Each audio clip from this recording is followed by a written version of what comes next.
नमस्कार and welcome to the Shrikant GNE global news and explain. France के Marseille शहर में रूसी काउंसलेट पर हमला हुआ। रिपोर्ट के मुताबिक वहां विस्फोटक हथियार फेंके गए।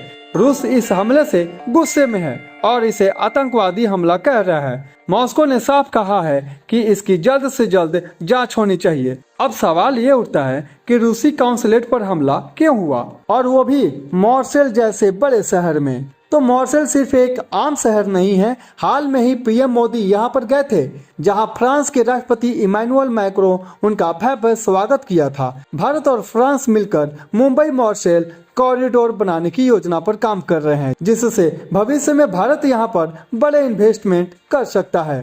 लेकिन इस हमले के पीछे एक महत्वपूर्ण कनेक्शन है। आज के ही दिन रूस यूक्रेन युद्ध के 3 साल पूरे हो गए हैं। इस युद्ध में लाखों लोग मारे गए और अरबों डॉलर का नुकसान हुआ।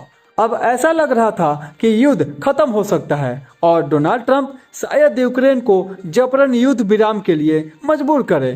तभी ये हमला हो गया। तो क्या यह हमला सिर्फ एक संयोग है या फिर किसी के जानबूझकर रूस को भड़काने की कोशिश की? डोनाल्ड ट्रंप ने हाल में ही यूक्रेन को चेतावनी दी कि अगर उन्हें और मदद चाहिए तो अमेरिका को उससे 2 गुना फायदा चाहिए। इससे यूक्रेनी सेना और सरकार नाराज है। फ्रांस, जर्मनी और यूके जैसे देश जिन्होंने यूक्रेन की मदद की, अब अमेरिका के इस नए रुख से परेशान हैं।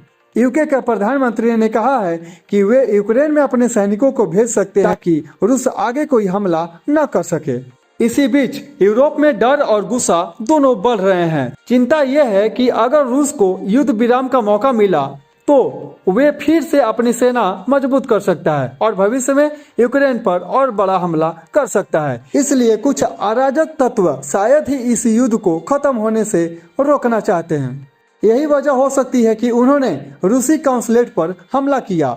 रूस ने इस हमले को सीधे आतंकवाद से जोड़ा है और कहा है कि इसे गंभीरता से लेना होगा।